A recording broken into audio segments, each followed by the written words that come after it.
नमः सिद्धेभ्यः।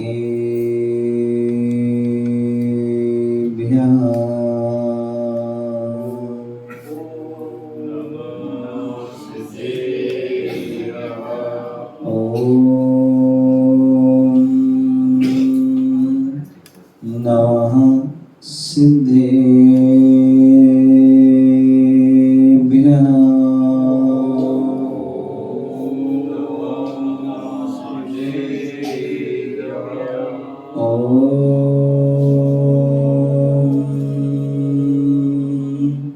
नमः सिद्धेभ्यः।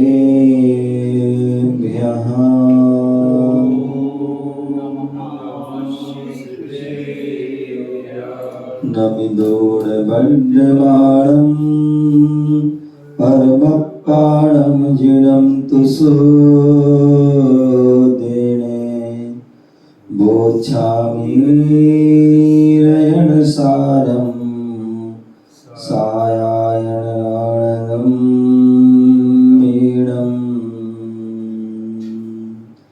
गुरु अर्हद् गुरु सिद्धे गुरुराचार्य पाठिका गुरु साक्षात् परम साधु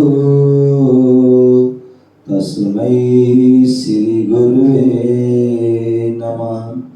तस्मै श्री गुरुवे नमः।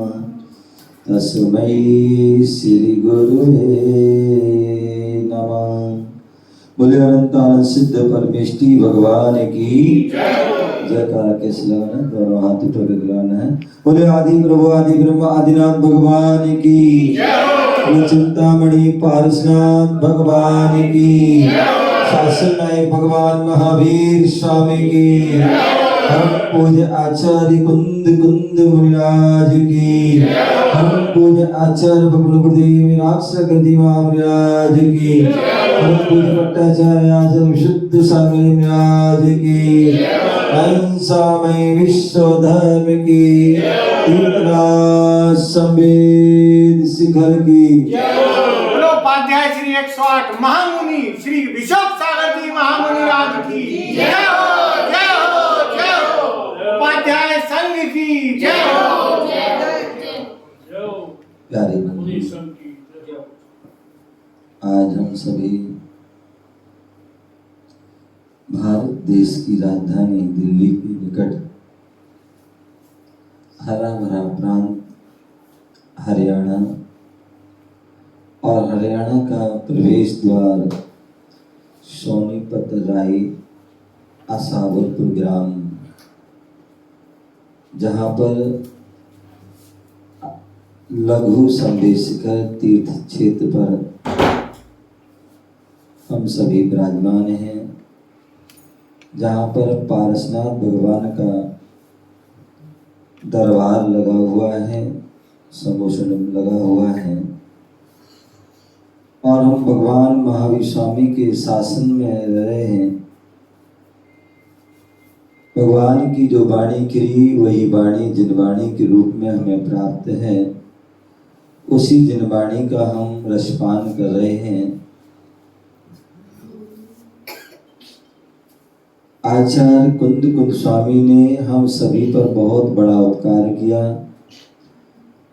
जो भगवान की वाणी विलुप्त हो रही थी धीरे धीरे काल के प्रभाव से, उस वाणी को सुरक्षित रखने के उद्देश्य से उन्होंने लेखन कार्य किया और बहुत सारे ग्रंथों का उन्होंने लेखन किया, जो आज हमारे पास कुछ ग्रंथ ही उपलब्ध हैं। और उन ग्रंथों में एक रयणसार ग्रंथ है। रयणसार ग्रंथ जहाँ रत्नों का सार, रयणसार, रयण जो शब्द है जो है प्राकृतिक शब्द है और उसका रत्न रत्न और रत्नों का जो सार, लोग जो है गौरव भाई दुनिया के जो है पौद्गलिक रत्नों के पीछे भागता है, जड़ वस्तु के पीछे भाग रहा है। किसके पीछे भाग रहा है? कोई भी आता है मुझे आशीर्वाद दो, खूब बढ़िया धन आए, खूब दुकान चले, खूब हमारी जो है काम बन जाए, ये मिल जाए वो मिल जाए, जितने भी आते हैं वो सभी जो है पौद्गलिक वस्तु को पाने के लिए। कोई ये नहीं कहता कि भगवान मुझे जो है रत्नात्रय की प्राप्ति हो जाए। क्या सुबीर भाई, कोई भी ये नहीं कहता है कि भगवान मुझे जो है रत्नात्रय की प्राप्ति हो जाए, हे भगवान जो हमें महाव्रतों की प्राप्ति हो जाए, हमें जिनलिंग की प्राप्ति हो जाए, हमें मोक्ष की प्राप्ति हो जाए, ऐसा हम कोई जो है नहीं कह पाते हैं। जितने भी लोग आएंगे वो सभी जो है क्या इन वस्तुओं को ही पाने की कोशिश। आचार्य भगवान कुंद स्वामी कह रहे हैं इन रत्नों को पाने के लिए, इन रत्नों को हमने एक बार नहीं कई बार प्राप्त किया। आशीष भाई, जो पौद्गलिक रत्न हैं इनको हमने एक बार नहीं कई बार प्राप्त किया। क्यों? कहते हैं जब तीर्थंकर भगवान गर्भ में आते हैं उनके 6 महीने पहले से, कितने 6 मंथ पहले क्या होता है, रत्नों की वर्षा होना प्रारंभ हो जाती है। क्या होना भी, रत्न की वर्षा प्रारंभ हो जाती है। और वो रत्नों की वर्षा एक दिन में एक बार नहीं, अभी तो जो है 3 बार और 4 बार एक दिन में। और एक दिन में भी जो एक बार में भी कोई थोड़े नहीं गिरते पीयूष भाई, 3.5 करोड़, कितने 3.5 करोड़ रत्नों की वर्षा एक बार में होती है। अब सोचिए एक बार में एक दिन में कितनी होगी।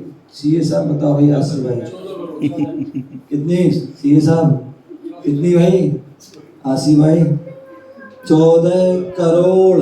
यदि 4 बार होती है तो 14 करोड़ जो रत्नों की एक बार में होती है। अब सोचिए 6 माह पहले से और 9 माह गर्भ की, टोटल कितनी हो गया भाई नितिन भाई, 15 माह। अब बताओ आशीष कितने रत्नों की वर्षा हुई, मल्टीप्लाई कर दो। 15 जो है माह में 15 माह कितने दिन हो गए, 15 माह के कितने दिन हो गए, 45 नहीं 450 दिन लगभग हो गए। कितने 450 के लगभग जो है दिन हो गए। अब इसे मल्टीप्लाई के 3.5 करोड़ का नहीं 14 करोड़ का, बोलो भैया 6,300 करोड़ के लगभग। सोचो अब सोचो कितने रत्न होंगे, कितने व्यक्ति रत्न उठाते उठाते थक जाएगा। गौरव भाई क्या व्यक्ति उठाते उठाते थक जाए, बोले अब नीचे भगवान हो गए बहुत, अभी तो क्या आने दो कहते हैं, फिर तो कहते बस भगवान बस रहने दो बहुत हो गए, कहाँ रखे जगह ही नहीं बची तो इतने जो है रत्न होते हैं। और ऐसे कितने, एक बार नहीं, हमारे अनंत तीर्थंकर हो चुके हैं। क्या भूत में कितनी 24 हो गई और कितनी आगे भविष्य में होंगी।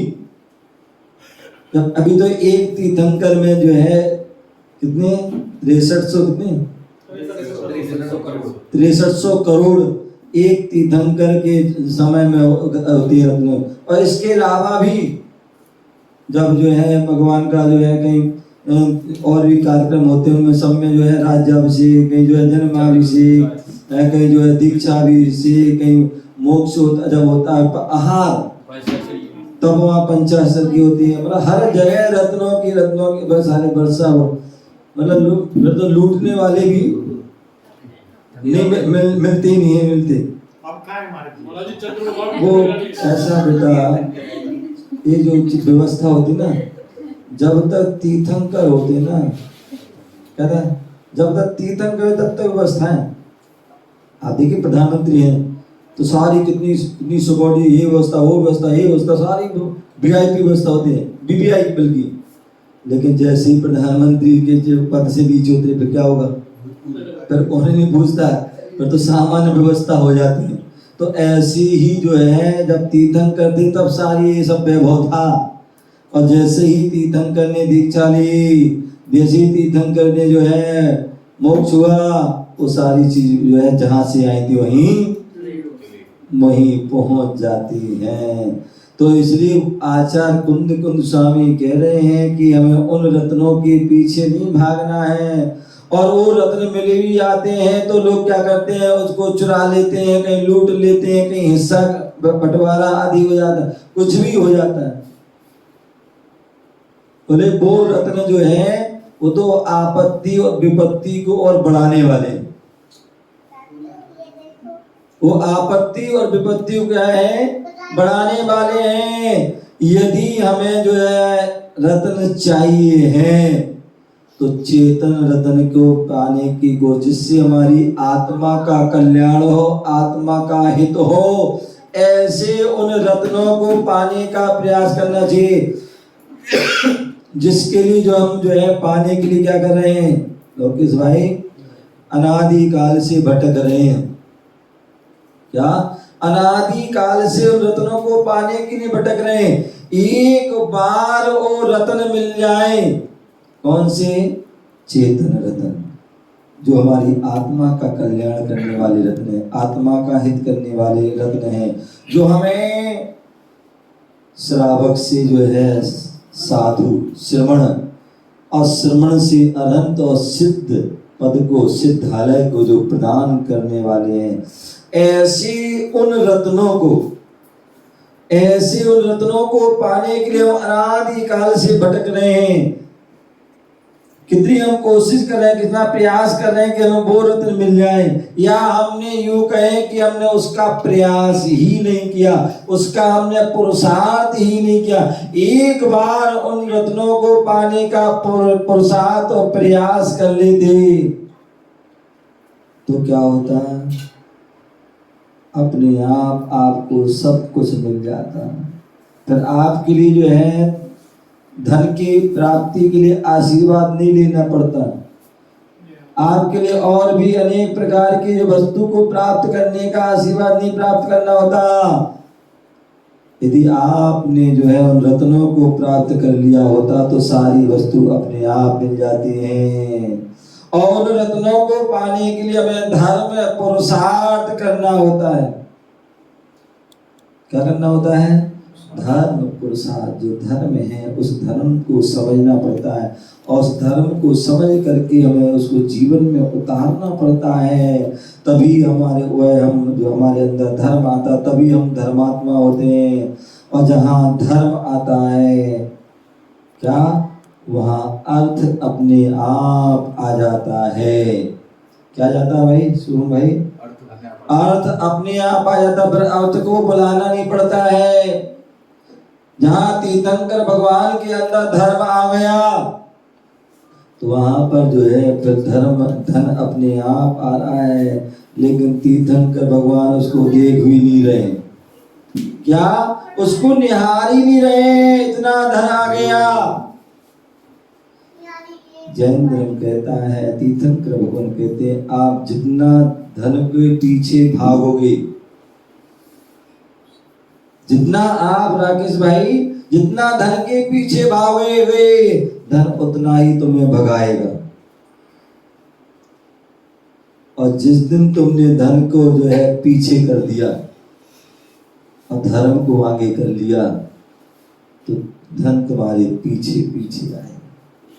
क्योंकि धर्म जो है, धन जो है क्या है, धन जो है वो परछाई है।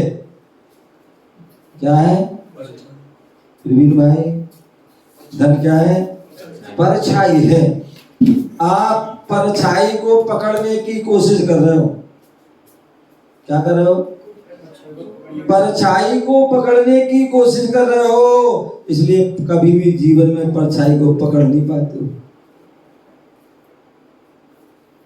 क्या हम परछाई के पीछे भाग रहे हैं, परछाई के पीछे भाग रहे हो, भागते भागते भागते भागते हमारा क्या होता है, दम निकल जाता है, लेकिन परछाई को नहीं पकड़ पाते। बोले परछाई को पकड़ नहीं है, क्या परछाई को पकड़ना नहीं है, परछाई को पीट कर दो, परछाई को पीछे कर दो तो परछाई तुम्हारे पीछे पीछे आएगी। क्या आएगी? परछाई तुम्हारे पीछे पीछे आएगी। तो आचार्य कुंद स्वामी जो है उन रत्नों की बात कर रहे हैं जिन रत्न से सारी आपत्ति विपत्ति हमारी दूर हो जाती है। जो आपत्ति विपत्ति हमारी अनादि काल से हमारी जो आपत्ति विपत्ति है वह दूर हो जाती है। जो जन्मों के जो दुख हैं, कष्ट हैं, पीड़ा है, वो सारी क्या हो जाती है, वह दूर हो जाती है। किससे? उन चेतन रत्नों के माध्यम से। चेतन रत्न क्या? सम्यक दर्शन, सम्यक ज्ञान, सम्यक चारित्र। ये जो चेतन रत्न है, जो हमारी चेतना का उपकार करने वाले हैं, जो हमारी आत्मा का कल्याण करे, आत्मा का हित करने वाले, ऐसे उन रत्नों को बात कर रहे हैं आचार्य कुंद स्वामी। क्या रहन सार ग्रंथ का बात चल रहा है, उपदेश और रहन सार ग्रंथ में आचार्य कुंद स्वामी श्रावक धर्म और मुनि धर्म का वर्णन कर रहे हैं। श्रावक कौन? श्रावक कौन? आशीष भाई खड़े हो जाओ। हाँ, बोले आप श्रावक हो ना, तो श्रावक कौन होता है? श्रावक जो है 3 शब्द से बना है। किससे बना है? कौन कौन से शब्द हैं? और का। श्रा से क्या होता है? श्रद्धावान। क्या? श्रद्धावान। हमें देव शास्त्रों के प्रति अटूट हमारी श्रद्धा होना चाहिए। और वाह से विवेकवान। कोई भी हम कार्य करते हैं विवेक से कीजिए। क्या कीजिए? कोई भी कार्य करते हैं विवेक से कीजिए। किससे कीजिए? विवेक से कीजिए। बिना विवेक से कोई काम नहीं करे। यदि आप बिना विवेक से करोगे तो क्या होगा? आपको पछताना पड़ेगा। क्या होगा? पछताना पड़ेगा। इसलिए श्रद्धा से कीजिए, विवेक से कीजिए। और तीसरे क्रियावान। जो जिसकी जो क्रिया है, उस क्रिया जिस क्रिया से की जो है उसकी विधि है, उस विधि से कीजिए। जैसे विधि है कि मुनिराज का उपदेश चल रहा है तो घंटा नहीं बजाइए। ये क्या है? विधि है। भगवान का अभिषेक चल रहा है, घंटा बजाइए। क्रिया में अंतर आ गया। जहाँ पुण्याज के उपदेश चल रहे हैं, तीर्थंकर भगवान के उपदेश चल रहे हैं, वहां घंटा नहीं बजाइए, आवाज नहीं कीजिए। बिल्कुल कैसे बना है? कीप साइलेंट है। सुई भी गिर जाए तभी आवाज ना आए। ऐसी जो है वह अवस्था है। ये विवेक है। प्रवचन चल रहे हैं उस समय जो है जोर जोर से अग्नि चढ़ाना, जोर जोर से कोई स्तुति आदि पाठ आदि नहीं पढ़ना। लेकिन जिस समय अभिषेक हो रहा हो, जिस समय पूजन चल रही हो, उस समय मौन नहीं रहना। अन्यथा होता क्या है? जिस समय पूजन होती है उस समय तो मौन हो जाएगा।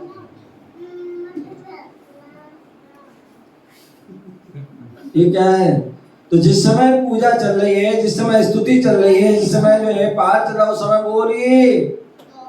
और जिस समय उपदेश हो रहा हो, स्वाध्याय हो रहा हो, उस समय क्या हो जाइए, मौन हो जाइए। ये हमारी क्या है, समझदारी है, विवेक है। इसी प्रकार एक विधि है, क्रिया है। अब से करना है तो उसकी पूरी विधि से कीजिए। आपको पूजन करना है तो पूरे जो अष्ट द्रव्य आदि से पूजन कीजिए, हैं? पहले विनय पाठ कीजिए आदि, फिर जो अन्य पाठ करते करते फिर पूजा विसर्जन आदि कीजिए। ये पूरी क्या है, क्रिया है।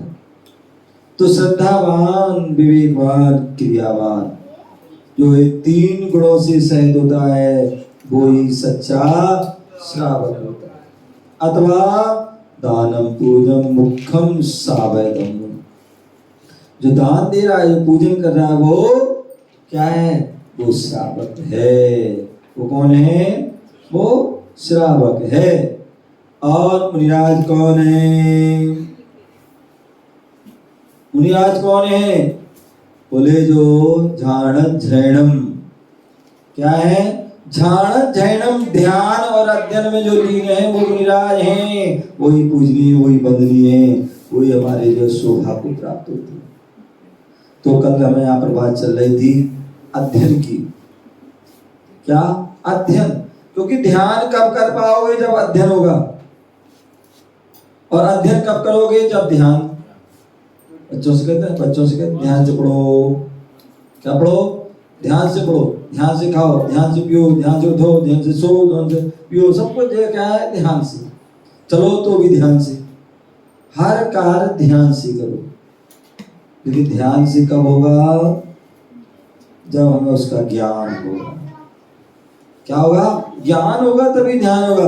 तो बोले यहाँ पर ज्ञान की बात चल रही थी, और यहाँ बताया था कि जो है, बोले एक सम्यक ज्ञान से रहित व्यक्ति है, जो करोड़ों भवों तक जो है क्या कर रहा है, साधना कर रहा है, तपस्या कर रहा है, लेकिन फिर भी वह उतने कर्मों की निर्जरा नहीं कर पाता, उनके उतने कर्मों को क्षय नहीं कर पाता है जितना कौन, जितना जो है ज्ञानी मुनिराज। क्या, ज्ञानी मुनिराज, जो तीन गुप्ती से धारक हैं, जिन्होंने अपने मन वचन काया की जो दुष्प्रवृत्ति है उसको रोक लिया है। क्या कर लिया है, मन वचन काया की जो दुष्प्रवृत्ति है, खोटी क्रिया है, खोटे शब्द वचन है, खोले जो है विचार है, उनको सबको रोक लिया है। ऐसे वह त्रिगुप्ती के जो धारी मुनिराज हैं, वह क्या करते, क्षण मात्र में ज्ञानी के छिन्नमाई त्रिगुप्ती से सह। तो ऐसे वह छिन्न मात्र में क्या करते हैं, अंतर्मुहूर्त के अंदर जो है उन कर्मों को नष्ट कर देते हैं। कितने ऐसे लोग होते हैं जो एक उपवास, दो उपवास, तीन उपवास, चार उपवास, पांच उपवास, 8 उपवास, 10 उपवास, 15 दिन के उपवास, महीने के उपवास कर रहे हैं, लेकिन वो ज्ञान से रहते हैं, तो उससे कर्मों का क्षय होने वाला नहीं है। और एक मुनिराज प्रतिदिन आहार कर रहे हैं, क्या कर रहे हैं, प्रतिदिन अब आहार कर रहे हैं, और लेकिन वह स्वाध्याय में तत्पर हैं, स्वाध्याय में लीन हैं, सम्यक दृष्टि हैं।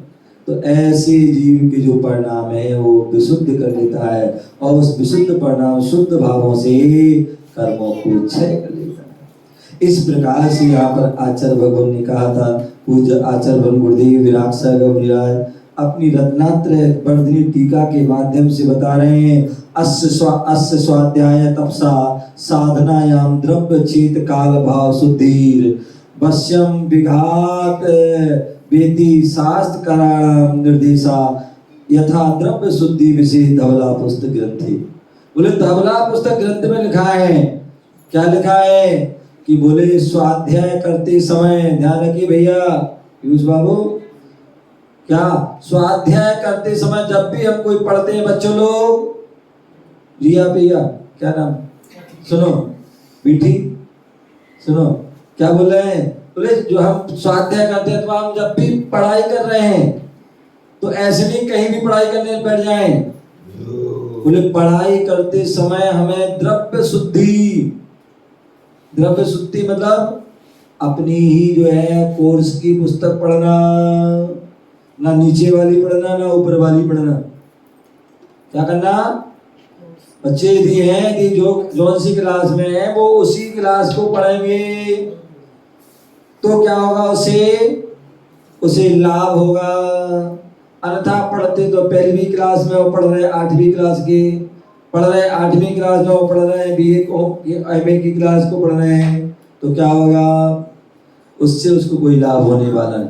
तो द्रव्य शुद्धि अथवा हमको जो है अन्य कोई भाषा आती नहीं है, अन्य कोई हमें भाषा आती नहीं है और हम उसको पढ़ने बैठ जाएंगे किताब लेके, तो क्या काला अक्षर भैंस बराबर हो जाएगा। तो इसलिए हमें क्या करना है, द्रव्य शुद्धि में मतलब जो हमारी जो पढ़ना है, हमें जिसका अध्ययन करना है, जिसके हमें ज्ञान प्राप्त करना है, वो हमारा सही वास्तविक होना चाहिए। तो वह द्रव्य शुद्धि। क्षेत्र शुद्धि, आप बच्चों लोग क्या आपको पढ़ाई करना है तो बाथरूम में नहीं पढ़ना, नहीं तो बाथरूम में लेके पहुंच जाओ या किचन में लेके पुस्तक पहुंच जाओ। किचन में तो यह जो क्या बोलते हैं डाइनिंग टेबल पे पुस्तक नहीं पढ़ी जाती है, उस समय तो भोजन किया जाता है। बाथरूम में जो है पुस्तक को नहीं पढ़ा जाता, कोई पढ़ा नहीं जाता ना कोई खाया जाता। वहां तो जो है हमें अपनी टॉयलेट अपनी जो शुद्धि है वो करना है। तो जो पढ़ाई करना है तो पढ़ाई का जो स्थान बच्चों का है, पढ़ाई का कमरा है, उस कमरे में जो बैठ करके चेयर अपनी जो है टेबल पर वहां पर व्यवस्थित होकर के पढ़ना चाहिए। ये नहीं कि बेड पे आराम से क्या कर रहे हो, पढ़ गए और पढ़ करके जो है पढ़ रहे हो तो जो है आराम से क्या हो जाते हैं, फिर तो घुर्राटे आने लगते, सो जाते हैं। समझ गए ना? तो इसलिए जब भी हमें पढ़ना है तो क्षेत्र शुद्धि, जहां पर गंदगी फैली हो, कचरा कूड़ा पैदा हो, समझिए ना, ऐसे स्थान पर कभी नहीं पढ़ोगे तो मन नहीं लगेगा, उससे कोई लाभ नहीं होगा। तो जो है क्षेत्र शुद्धि, हम भगवान के दर्शन कर रहे हैं तो हमारा मंदिर है, मंदिर में दर्शन करते हैं, मंदिर में हम पूजा करते हैं, मंदिर में अभिषेक करते हैं, आदि जितने भी धर्म पूजा पाठ करते हैं मंदिर में करते हैं। तो उसी प्रकार पढ़ाई करते हैं, स्वाध्याय करते हैं, तो वो भी स्थान पवित्र होना चाहिए, तभी वह क्षेत्र शुद्धि है, तभी आपका मन लगेगा, तभी वह ज्ञान का हमें फल प्राप्त होगा। अन्यथा आप कितना ही पढ़ते जाओ, आगे पाठ पीछे सपाट हो जाएगा, कुछ भी आपके पल्ले में नहीं पड़ेगा। तो द्रव्य शुद्धि, क्षेत्र शुद्धि, और तीसरा काल शुद्धि। क्या? काल शुद्धि। जिस समय पढ़ाई का समय है उस समय पढ़ना। अभी बच्चे लोग क्या करते हैं, जिस समय सोने का समय है उस समय पढ़ते हैं। क्या नींद आ रही है फिर भी जो है पढ़ते जा रहे हैं, चाय पीते हुए, कॉफी पीते हुए, कहीं जो है और भी चिप्स खाते हुए आदि आदि। ये क्या कर रहे हैं? ये हम पढ़ाई कर रहे हैं। ध्यान रखिए, सोने के समय पर सोइए, सोने के समय सोइए। बोले वास्तविकता में जो सोने का समय क्या है? चुटकी, सोने का समय क्या है? जो छोटे बच्चे उनको 9 बजे, 1 घंटा बढ़ा दिया, हाँ 8 बजे छोटे बच्चों को जो है 8 बजे सो जाना चाहिए, और सुबह जो है 5 बजे 6 बजे जग जाना चाहिए। और जो थोड़े बड़े बच्चे हैं उनको 10 बजे सो जाना चाहिए, क्योंकि 10 बजे से 12 बजे तक क्या मोबाइल नहीं चलाना चाहिए। नहीं तो मालूम पड़ा 12-1 बजे तक जो है मोबाइल चला रहे हैं, 2 बजे 3 बजे तक मोबाइल चला रहे हैं। तो क्या करना चाहिए? बोले 10 बजे सो जाना चाहिए। 10 से 12 की जो नींद होती 2 घंटे की, वो 2 घंटे की नहीं, अभी तो 4 घंटे की नींद हो जाती है, इतनी गहरी नींद होती है। तो इसलिए क्या करना चाहिए? वो उस समय, बाकी जो है चलिए व्यापारी बन गए हैं, थोड़ा 1-8 घंटे और मान सकते हैं। ये 10 तक कितने बड़े बच्चे हैं जी? 10 तक कितने बड़े बच्चे? जो 10 बजे तक जो है वो बच्चे जो पढ़ने वाले बच्चे हैं, पढ़ने वाले बच्चे उनको जल्दी जो है 10 से बहुत सुबह 11 बजे तक सो जाना चाहिए और सुबह 4 बजे।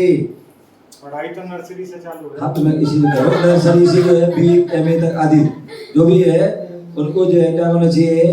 जो छोटे बच्चे नर्सरी वाले वो तो 8 बजे सो जाते हैं क्योंकि उनकी 8 कम से 8 या 10 घंटे की नींद होना चाहिए ऐसा डॉक्टर बोलते हैं। बड़े लोगों को कितने बजे? मैं बता बड़े बच्चे जो बड़े जो भी है जितने भी हैं लगभग 10 सभी को 10 बहुत से बहुत 11 बजे तक तो हर हालत में सो जाना चाहिए। और सुबह प्रातः काल की वेला में जो पढ़ने वाले बच्चे उनको 4 बजे या बहुत से बहुत 5 बजे 5 से 7 2 घंटे उनको पढ़ाई में करना चाहिए।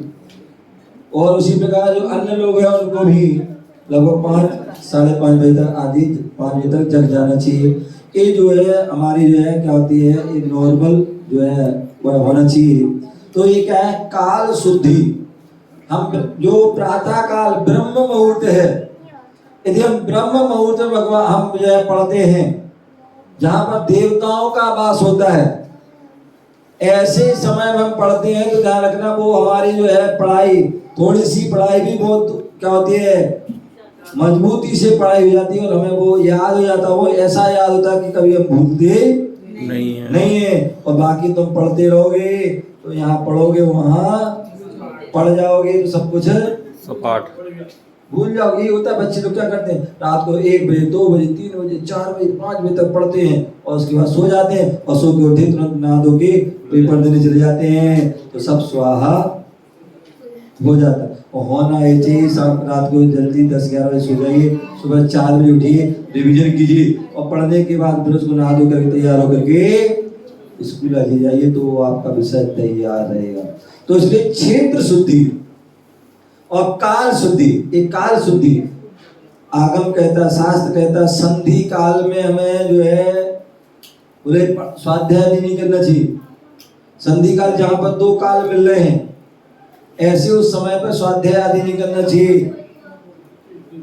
समझ गए ना।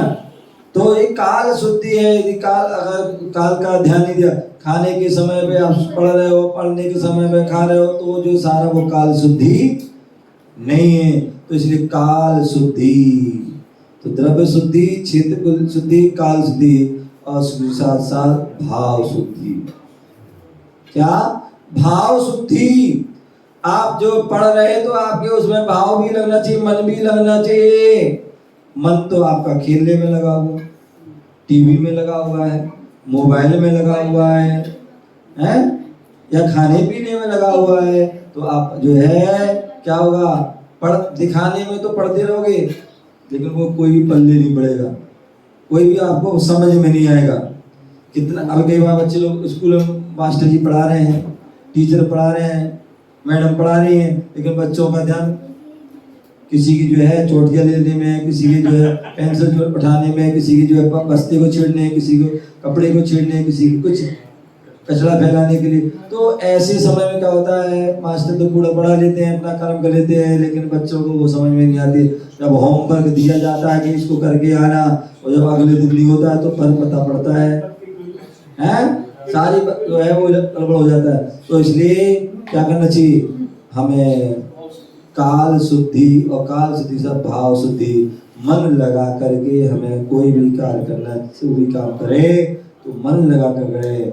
तो एक काल शुद्धि भाव शुद्धि है और ऐसा यदि हम करते हैं तो तभी हमें उसका जो है लाभ होगा अन्यथा हमें लाभ होने वाला नहीं है। तो इस प्रकार स्वाध्याय तप की साधना में द्रव्य शुद्धि चित्त शुद्धि काल शुद्धि भाव को शुद्धि आदि अवश्य करना चाहिए। यह शास्त्रकारों का निर्देश है। जैसे द्रव्य शुद्धि के विषय में धवला पुस्तक पृष्ठ 1 खंड 4 भाग 1 सूत्र 54 और पद जो है 92 से 96 में कहा गया है उसके बारे में जो अब समय हो गया आगे फिर बताएंगे कि क्या क्या उन्होंने विशेषता बताई है।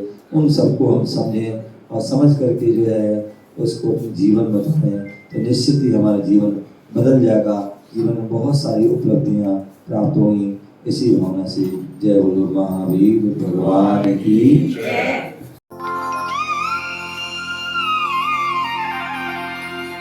चलते फिरते भगवन जैसे आए मेरे द्वार। चंदन ने महावीर को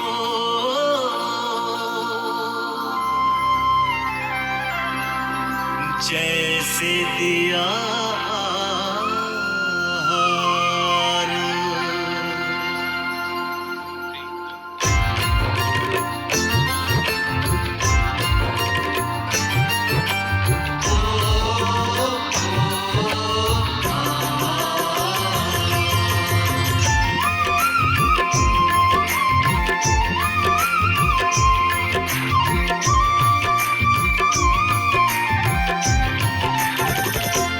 गुरुवर आन पधारे अंगना घर में आनंद छाया है।